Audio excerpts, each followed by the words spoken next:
بسم اللہ الرحمن الرحیم۔ آج میں آپ کو اس ویڈیو میں قوم لوط کے حالات، ان کی بد کرداریاں اور قوم لوط کی تباہی، یہ واقعات اس ویڈیو میں آج میں آپ کو بتاؤں گا۔ حضرت لوط علیہ السلام دراصل یہ حضرت ابراہیم کے دور میں موجود تھے۔ مطلب یہ ہوا کہ جس زمانے میں حضرت ابراہیم پیغمبر تھے تو اسی زمانے میں حضرت لوط بھی پیغمبر تھے، اور یہ دونوں آپس میں رشتہ دار بھی تھے۔ حضرت لوط حضرت ابراہیم کے دور میں تھے اور یہ حضرت ابراہیم کے بھتیجے تھے۔ آپ کے بارے میں کہا گیا ہے کہ آپ نے اپنے چچا ابراہیم کے ساتھ عراق سے شام کی طرف ہجرت کی۔ جب حضرت ابراہیم کو وہ نمرود میں آگ میں ڈالا، اس کے بعد پھر حضرت ابراہیم صحیح سلامت آگ سے نکل گئے، اس کے بعد حضرت ابراہیم اپنا جو آبائی علاقہ تھا عراق، اس سے ہجرت کر کے شام کی طرف چلے گئے تھے۔ تو اس سفر میں حضرت ابراہیم کے ساتھ ان کی بیوی سارہ بھی تھیں اور یہ ان کا بھتیجا لوط بھی تھا۔ تو وہاں سے پھر جو ہے نا یہ قافلہ مصر پہنچا، شام سے یہ قافلہ مصر پہنچا، اور وہاں فرعون جو اس وقت وہ جو فرعون تھا مصر کا بادشاہ، اس زمانے میں جو بھی بادشاہ ہوتا تھا اس کو فرعون ہی کہتے تھے، یہ ان کا ایک لقب تھا۔ اس زمانے میں مصر میں جس فرعون کی حکومت تھی اس کا نام تھا سنان بن علوان۔ یہ اصل میں ضحاک جو بادشاہ تھا نا، اس کی طرف سے یہ گورنر تھا، گورنر مقرر تھا۔ اب میں چلو یہ تو ہو گیا حضرت لوط علیہ السلام کا تھوڑا سا مختصر تعارف۔ تو اب میں آپ کو تھوڑا سا یہ جو قوم لوط تھی جس وجہ سے یہ تباہ ہوئی، ان کے کردار کے بارے میں اب میں بتاؤں گا آپ کو۔ تو پھر یہ قافلہ حضرت ابراہیم کا جس میں حضرت لوط بھی تھے، یہ شام پہنچا۔ ابراہیم علیہ السلام فلسطین میں ٹھہر گئے، اور لوط علیہ السلام کو حضرت ابراہیم کے حکم سے وہ اردن بھیج دیا گیا۔ اللہ تعالیٰ نے لوط علیہ السلام کو صدوم کی طرف مبعوث فرمایا۔ ایک بستی تھی، اس کا نام تھا صدوم۔ یہ لوگ اللہ تعالیٰ کی نافرمانی کرنے والے اور بہت برے عیبوں میں مبتلا تھے۔ قرآن کریم میں ان کے بارے میں یوں ذکر ہے کہ لوط نے اپنی قوم سے کہا، تم تو وہ فحش کام کرتے ہو جو تم سے پہلے دنیا والوں میں سے کسی نے نہیں کیا ہے۔ تمہارا حال یہ ہے کہ شہوت پوری کرنے کے لیے تم مردوں کے پاس جاتے ہو اور رازنی کرتے ہو، ڈاکے ڈالتے ہو، اور اپنی مجلسوں میں بھی برے کام کرتے ہو۔ ابن زید روایت کرتے ہیں، صحابی ہیں ابن زید، اس واقعے ان کی بدعمالیوں کی ابن زید روایت کرتے ہیں کہ جب کوئی مسافر اس علاقے سے گزرتا تھا تو یہ لوگ اسے پہلے لوٹتے، اس کا سامان سارا، اور اس مسافر کا سارا سامان لوٹ کے پھر اس کے ساتھ بدفعلی بھی کرتے۔ یہ حالت تھی اس بستی صدوم والوں کی جس میں اللہ تعالیٰ نے لوط علیہ السلام کو بھیجا۔ اپنی مجلسوں میں وہ کون سے ناپسندیدہ افعال کرتے تھے، اس میں بھی کچھ علماء کا اختلاف ہے۔ بعض کا کہنا ہے کہ جو شخص ان کی مجلس کے پاس سے گزرتا اسے کنکریاں مارتے تھے۔ بعض نے کہا کہ وہ اپنی مجلسوں میں کچھ اس طرح کے کام کرتے تھے جو کہ اخلاقی اقدار سے بہت گرے ہوئے ہوتے تھے، جیسے کہ اعلانیہ مجلس کے لوگوں کے سامنے پیٹ سے ہوا خارج کرنا، لوگوں کو لحاظ نہ کرنا، مطلب ہر وہ بری حرکت جو کہ انسانیت کے دائرے سے باہر، وہ سارے کام کرتے تھے۔ تو اس طرح کے ان کے افعال تھے۔ ایک اور روایت میں رسول اللہ صلی اللہ علیہ وسلم اس کا تفصیلی ذکر کرتے ہیں۔ آپ نے فرمایا کہ یہ لوگ راستوں پر بیٹھ جاتے اور راہگیروں کو کنکریاں مارتے اور آوازیں بھی کستے تھے۔ لوط علیہ السلام انہیں اللہ کی تعالیٰ کی عبادت کی طرف بلاتے اور انہیں برے کاموں سے منع فرماتے اور ان حرکات پر دردناک عذاب سے خبردار کرتے، مگر لوط کا خبردار کرنا ان پر کوئی اثر نہ کرتا تھا، بلکہ ان کی سرکشی اور گمراہی میں مزید اضافہ ہوتا جاتا تھا۔ بلکہ یہاں تک کہ قرآن میں ایک جگہ پہ سورۃ العنکبوت میں ہے کہ وہ کہہ رہے ہیں لوط علیہ السلام کو کہ اگر تو سچا ہے تو ہم پر اللہ کا عذاب لا کر دکھا. تو ان کے اس رد عمل سے تنگ آ کر پھر لوط علیہ السلام نے پھر اللہ تعالیٰ سے دعا مانگی تھی، کیونکہ انہوں نے خود یہ کہا تھا، جس کی گواہی قرآن بھی دے رہا ہے سورۃ عنکبوت میں، کہ وہ لوط علیہ السلام کو کہہ رہے ہیں کہ اگر تو سچا ہے، جس رب سے تو ڈراتا ہے نا، اس کو کہے کہ وہ ہم پر عذاب لائے. تو ان کے اس جملے سے تنگ آ کر پھر لوط علیہ السلام نے اللہ تعالیٰ سے دعا کی کہ جب قوم کی سرکشی اور نافرمانی کے مقابلے اتنی نافرمانی بڑھ گئی، تو انہوں نے پھر دعا کی کہ اے اللہ ان کی نافرمانی کے مقابلے میں میری مدد فرما اور ان کو ہلاک کر دے. تو پھر تاریخی روایات میں یہ آتا ہے کہ جبرائیل علیہ السلام کو بھیجا گیا اس بستی سدوم میں، اور جبرائیل علیہ السلام کو بھیجا گیا اور ساتھ اس کے 2 اور فرشتے بھی تھے. اس میں اب یہ ہے کہ بعض کہتے ہیں کہ ان میں سے جو جبرائیل کے معاون تھے نا، وہ ایک فرشتہ میکائیل تھا اور دوسرا اسرافیل تھا.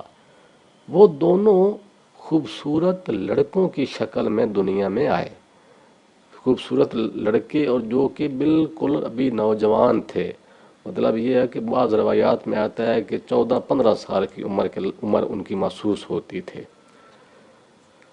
بعض صحابہ روایت کرتے ہیں کہ اللہ تعالیٰ نے قوم لوط کو ہلاک کرنے کے لیے خوبصورت لڑکوں کی شکل میں 2 فرشتے بھیجے. یہ فرشتے پہلے ابراہیم علیہ السلام کے ہاں مہمان بنے. ان فرشتوں نے حضرت ابراہیم کو خبر دی کہ وہ قوم لوط پر عذاب نازل کرنے کے لیے بھیجے گئے ہیں. تو جب انہوں نے یہ بتا دیا تو اس دوران کچھ روایات میں یہ بھی آتا ہے کہ حضرت ابراہیم نے کچھ ان سے گفتگو کی، تھوڑا سا حیرانی کا اظہار کیا جب انہوں نے یہ بتایا کہ ہم قوم لوط پر عذاب نازل کرنے کے لیے آئے ہیں. اس سلسلے میں میں یہاں آپ کو ایک حدیث سنا رہا ہوں جو کہ جس کے راوی ہیں حضرت سعید سے مروی ہے کہ ان فرشتوں نے ابراہیم سے کہا کہ ہم اس بستی والوں کو ہلاک کرنے لگے ہیں، کیونکہ یہ لوگ بے شک ظلم کرنے والے ہیں. تو ان کے اس جملے پر حضرت ابراہیم علیہ السلام نے فرمایا کہ کیا تم ایسی بستی کو ہلاک کر دو گے جن میں 400 مومن رہتے ہیں؟ فرشتوں نے جواب دیا نہیں. پھر ابراہیم علیہ السلام نے فرمایا کہ کیا جس میں 400 ایمان والے رہتے ہیں؟ فرشتوں نے کہا نہیں. پھر حضرت ابراہیم نے فرمایا کہ کیا تم اس بستی کو ہلاک کر دو گے جس میں 200 مومن رہتے ہیں؟ فرشتوں نے کہا نہیں. اس کا مطلب یہ ہوا کہ اصل میں چونکہ اس زمانے میں آج کا جو دور ہے یہ تو تھا نہیں نا، اس کا مطلب یہ ہوا کہ حضرت ابراہیم کو شاید ان کی ساری حرکات کا شاید پورا علم نہ ہو.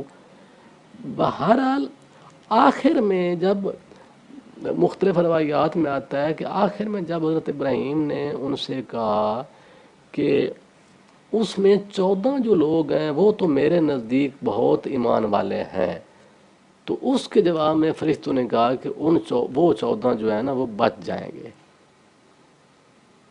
وہ 14 بچ جائیں گے. وہ ظاہر ہے اس میں کچھ اس کی جو اس کے حضرت لوط علیہ السلام کے کچھ خاندان کے افراد ہوں گے. اس میں آگے پھر یہ بھی آتا ہے کہ جب وہ جاتے ہیں نا اس بستی میں عذاب دینے کے لیے، تو اس میں یہ بھی آتا ہے کہ اللہ تعالیٰ نے ان کو فرمایا تھا کہ اس بستی پر اس وقت تک عذاب نہ ڈالنا جب تک لوط کی طرف سے گواہی پوری نہ ہو جائے، اور وہ گواہی بھی 4 دفعہ پوری ہو. مطلب 4 دفعہ جب وہ ان کے کردار کا ذکر کریں تو پھر اس بستی کو تباہ کر دینا. اس میں حضرت قتادہ روایت کرتے ہیں کہ لوط اپنے کھیت میں کام کر رہے تھے، یہ فرشتے وہاں پر آئے. اللہ تعالیٰ نے فرشتوں سے کہا کہ اگر لوط ان کے خلاف 4 مرتبہ گواہی دے دیں تو تمہیں اس بستی کو تباہ کرنے کی اجازت ہے۔ لہذا یہ فرشتے آئے اور لوط علیہ السلام سے عرض کیا کہ اے لوط، ہم ایک رات کے لیے آپ کے مہمان بننا چاہتے ہیں۔ لوط علیہ السلام نے فرمایا کہ کیا آپ کو اس قوم کا حال معلوم ہے؟ فرشتوں نے پوچھا کیا حال؟ فرشتوں کے اس کے جواب میں لوط علیہ السلام نے فرمایا کہ میں اللہ کے نام سے گواہی دیتا ہوں کہ پوری روئے زمین پر یہ سب سے زیادہ برا عمل کرنے والے لوگ ہیں۔ اور یہ جملہ لوط علیہ السلام نے 4 دفعہ دہرایا، کیونکہ لوط علیہ السلام کو تو نہیں پتہ تھا نا کہ یہ فرشتے ہیں، کیونکہ وہ ظاہری طور پر مردوں کی شکل میں تھے، لڑکوں کی شکل میں، نوجوان لڑکوں کی شکل میں، جس طرح وہ عمر ہوتی ہے نا، جس طرح کہ نابالغ لڑکا ہوتا ہے، مطلب 16 سال سے کم عمر کے وہ لڑکوں کی شکل میں تھے۔ بعض صحابہ یہاں یہ بھی روایت کرتے ہیں کہ جب فرشتے ابراہیم کی بستی سے نکل کر، کیونکہ وہ فرشتے پہلے آئے تھے حضرت ابراہیم کے پاس، کچھ گفتگو ان کی حضرت ابراہیم کے ساتھ ہوئی، پھر حضرت ابراہیم کی بستی سے نکل کر پھر وہ لوط کی علیہ السلام کی بستی کی طرف چل پڑے، تو اس وقت دوپہر کا وقت تھا اور نہر سدوم پر ان کی ملاقات لوط سے ملاقات سے پہلے ان کی ملاقات لوط کی بیٹی سے ہوئی، جو کہ اس نہر سے پانی بھرنے کے لیے آئی ہوئی تھی۔ اور لوط علیہ السلام کی تاریخ میں دو بیٹیوں کا ذکر ملتا ہے، جن میں سے بڑی کا نام ریسا اور چھوٹی کا نام ریزیہ تھا۔ فرشتوں نے اس لڑکی سے کہا کہ کیا تمہارا کوئی اپنا گھر ہے، کیونکہ ہمارا یہاں جاننے والا کوئی نہیں ہے اور ہم نے ایک رات یہاں مہمان رہنا ہے۔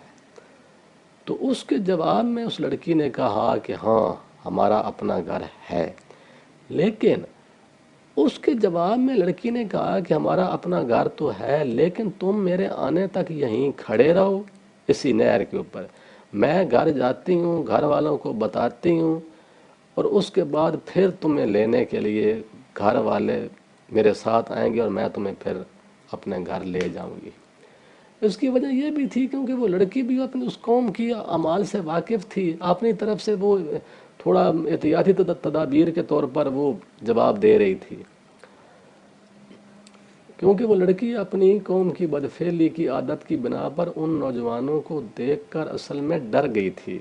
گھر آ کر والد سے کہا کہ 2 نوجوان شہر کے دروازے پر کھڑے ہیں اور وہ ہمارے مہمان بننے کے خواہشمند ہیں اور اتنے خوبصورت ہیں کہ میں نے کبھی اتنے خوبصورت انسان نہیں دیکھے۔ اگر قوم نے انہیں دیکھ لیا تو ان کو رسوا کرے گی، کیونکہ لوط علیہ السلام کی قوم نے لوط کو منع کر رکھا تھا کہ وہ اگر ان کا کوئی مرد مہمان ان کا مہمان بنے تو وہ گھر میں نہیں ٹھہرائیں گے، بلکہ وہ ہمارا مہمان بنائیں گے۔ اس میں ایک یہ وجہ بھی تھی۔ لوط علیہ السلام ان کو تنہا لینے کے لیے گئے۔ اس وقت تک آپ کے اہل خانہ کے علاوہ کسی کو اس بات کا علم نہیں تھا، اس بستی میں سے کسی بندے کو نہیں پتہ تھا۔ جب مہمان آ چکے ان کے گھر تو لوط علیہ السلام کی بیوی گھر سے نکلی اور قوم والوں کو بتایا کہ لوط کے پاس ایسے خوبصورت لڑکے مہمان آئے ہیں کہ ایسے خوبصورت لڑکے میں نے کبھی نہیں دیکھے۔ یہ سننا تھا کہ پورے جو وہ قوم تھی، پوری بستی، وہ لوط علیہ السلام کے گھر کی طرف دوڑ پڑی اور انہوں نے لوط علیہ السلام کے گھر کا محاصرہ کر لیا۔ ان کا یہ محاصرہ دیکھ کر لوط علیہ السلام بہت سخت پریشان ہو گئے۔ یہاں ابو جعفر روایت کرتے ہیں کہ جب یہ لوگ پہنچے تو لوط علیہ السلام نے ان سے کہا کہ اللہ تعالیٰ سے ڈرو اور میرے مہمانوں کے معاملے میں مجھے رسوا نہ کرو۔ کیا تم میں سے کوئی ایک بھی شائستہ آدمی نہیں ہے؟ یہ میری قوم کی بیٹیاں، اگر تم چاہو تو تم ان سے نکاح کر لو، کیونکہ یہ تمہارے لیے پاکیزہ ہیں۔ قوم کے لوگ کہنے لگے کہ ہم نے تمہیں منع نہ کیا تھا کہ تم مردوں کو مہمان نہیں ٹھہرا سکتے، اور تمہیں یہ بھی معلوم ہے کہ تمہاری قوم کی بیٹیوں سے ہم نے کچھ نہیں لینا۔ جب انہوں نے لوط علیہ السلام کی پیشکش کو قبول نہ کیا تو لوط علیہ السلام نے کہا کہ اے کاش میرے پاس اتنی طاقت ہوتی کہ میں تمہیں سیدھا کر دیتا، کوئی مضبوط سہارا ہی ہوتا کہ اس کی پناہ لیتا۔ اللہ تعالیٰ نے یہ تمام واقعہ سورۃ ہود میں بیان فرمایا ہوا ہے، یعنی اگر میرا کوئی کنبہ قبیلہ ہوتا یا میرے کچھ مددگار ہوتے تو میں ان مہمانوں کی حفاظت کی غرض سے تمہارے ساتھ مقابلہ کرتا۔ حضرت لوط علیہ السلام کا یہ جملہ سن کر پھر فرشتوں نے اصل حقیقت بتا دی۔ ایک روایت میں آیا کہ جب لوط علیہ السلام نے کہا کاش مجھ میں تمہارے مقابلے کی قوت ہوتی یا میں کسی مضبوط قلعے میں پناہ پکڑ سکتا، تو فرشتوں نے کہا کہ بلا شبہ آپ کا قلعہ مضبوط ہے۔ جب اس صورتحال میں لوط کا دل گھبرانے لگا تو فرشتوں نے اصل حقیقت بتاتے ہوئے کہا کہ اے لوط، ہم تمہارے پروردگار کے فرشتے ہیں، یہ لوگ ہرگز تم تک نہیں پہنچ سکتے۔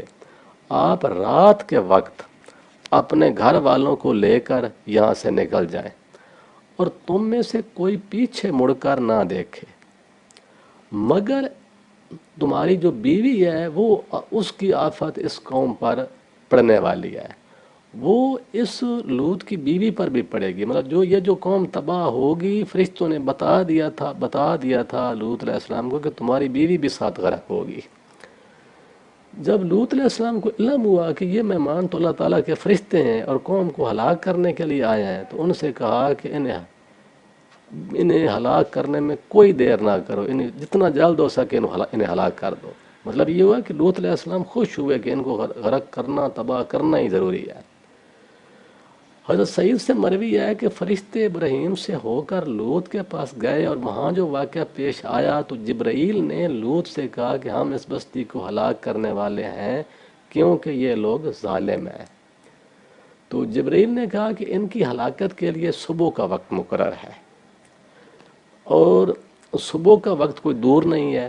لوط سے کہا کہ رات کے وقت خود اور اپنے ماننے والوں کو بستی سے لے کر نکل جاؤ اور کوئی پیچھے نہ دیکھے، لیکن اپنی بیوی کو ساتھ لے کر نہ نکلنا کیونکہ وہ ضرور پیچھے مڑ کر دیکھے گی۔ چنانچہ وہ چل پڑے، اور جب عذاب کا مقرر وقت آیا تو جبرائیل نے اپنے پروں کے ساتھ زمین کو اٹھایا اور آسمان تک لے گئے، یہاں تک آسمان والوں نے مرغوں کی بانگیں اور کتوں کی آوازیں سنی اور پھر اسے الٹا دیا اور اوپر سے پتھروں کی بارش کر دی۔ لوط علیہ السلام کی بیوی نے جب یہ ہلاکت کا منظر دیکھا تو پیچھے مڑ کر کہنے لگی کہ ہائے میری قوم، تو ایک پتھر اس کو بھی لگ گیا تو وہ بھی ڈھیر ہو گئی۔ اس طرح یہ بستی تباہ ہو گئی تھی۔